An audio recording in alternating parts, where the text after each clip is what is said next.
it's Emily Napier here with Get Fit Now, and let me ask you a quick question. Do you love pizza? Look, so I asked my members earlier on this week what some of their favorite comfort foods are, because I think a lot of times when it comes to healthy eating, we feel like if we want to eat clean and lose weight and tone up, we have to stop eating some of our favorite foods. And that's not the case. You just have to make healthy alternatives. So what I'm going to be showing you how to do today is how to make a healthy alternative to pizza. So here's some of the ingredients that you're going to need. You're going to need a cauliflower, and I went ahead and chopped mine up. You're going to need some marinara sauce, some mozzarella cheese. I picked up an Italian blend. You could also grab some Parmesan cheese. And then as far as seasoning, you're going to need some garlic powder, basil, and oregano. So that's it. Super simple. And now we're going to go ahead and dive in, and I'm going to show you what you need to do. Alright, so step one is you're going to preheat your oven to 500 degrees. Then what you're going to do is you're going to go ahead and you're going to chop your cauliflower up into pretty big chunks. So I'm going to step a little bit close so you can see it. Like I said, I've got nice sized chunks.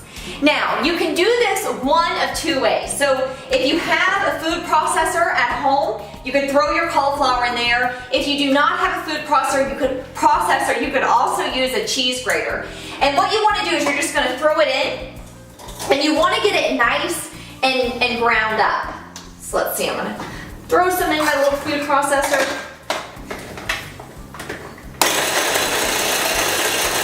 Alright, so I'm going to show you, I've got all the cauliflower.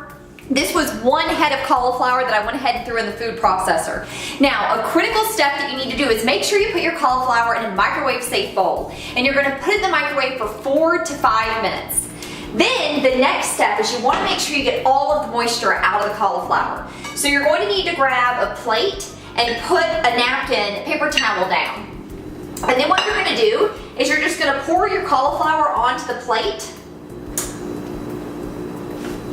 Get all onto my plate. And then I'm just going to press a paper towel on top. And again, my goal is just to make sure I'm getting all the moisture out. So as you can see, the paper towel is wet. So what you want to do is you just want to keep patting this dry, and your goal is to get as much moisture out as possible. Alright, so now that I had pressed all of the moisture out of my cauliflower, I went ahead and put it back in my big mixing bowl. Now it's time to go ahead and start adding all my other ingredients. So like I said, you're going to need Parmesan cheese, and then you're also going to need mozzarella. So you need 1/4 cup of each. So I've got my 1/4 cup of mozzarella I'm going to add in. Got my 1/4 cup of Parmesan I'm going to add in. Now, the spices that you need are you're going to need basil, oregano, and you also need some garlic powder. And you're going to use 1/4 teaspoon of each. Sorry, we're going to do a half. We're going to do a half. I've done this recipe 2 different ways. So I've done a smaller version and I used 1/4 that time. But using the whole head of cauliflower, you want to add 1/2 teaspoon to give it that extra seasoning. So I just added in my basil. Now I'm adding in my 1/2 teaspoon of oregano. I wish you could smell this. It smells absolutely amazing right now. And then I'm going to add in my 1/2 teaspoon of garlic powder. Perfect. And you can add a little bit of sea salt. And we prefer to use pink Himalayan sea salt if we ever cook with salt. So I'm just going to do a small dash of that. Now, you could either do 1 whole egg, or I always prefer to use egg whites typically when I cook. So check the back of your egg white carton, because that will tell you how many tablespoons or teaspoons of egg whites would be equivalent to 1 egg. So I pick our egg whites up at Costco, and for this particular box, always make sure you shake them first, but it says 3 tablespoons is approximately 1 large egg. So I'm going to add in 3 tablespoons. And like I said, this is a healthy swap to pizza. You're gonna see, I know right now you're probably looking at it and you're probably saying, Emily, this does not look like pizza, but I promise you at the end, it's going to look just like a pizza and taste absolutely delicious. So now we've got all of our ingredients, and I'm just going to go ahead and mix this up. Just mix all this. So now that I've got it on the pan, I'm just gonna press it all out. And you want it to look like pizza crust. So you want to get it pretty thin, like thin crust pizza. And I'm just going to keep flattening this out. Make sure it's the same consistency all around. So I'm going to press all this out.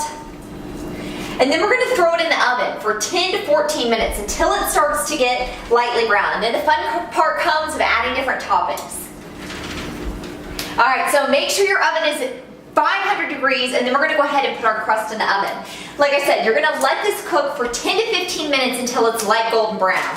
And the reason I'm telling you a difference in time is some people's ovens are a little bit warmer than others.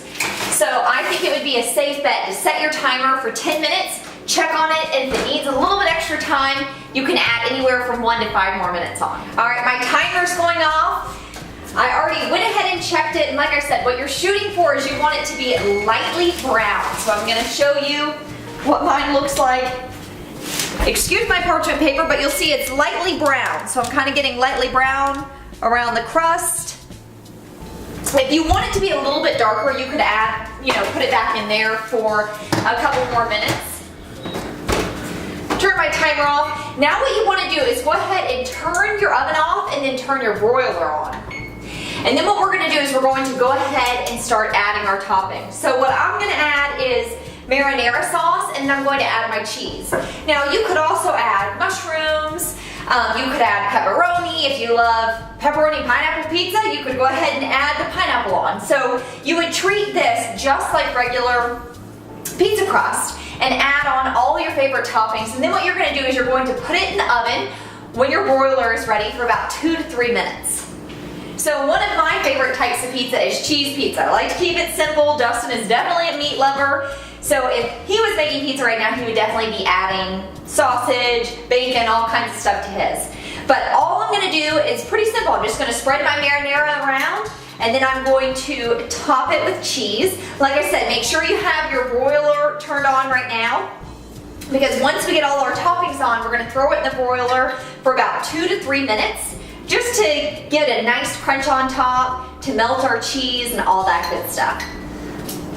Alright, so now I've got my cheese on top, and I'm going to put it back in the oven. You could go up to 5 minutes if you need to. The goal is to get that cheese nice and melted and a little bit golden brown on top. Be very careful, because even a minute in the broiler can definitely melt that cheese pretty quickly. Alright, so my timer's going off, and look at this. It looks just like regular pizza, but this is definitely a healthy, guilt-free twist. So if you're like me, I know the first time I made this, I was really shocked at how fabulous it tasted and how it resembled regular pizza. So give this recipe a try and let me know what you think.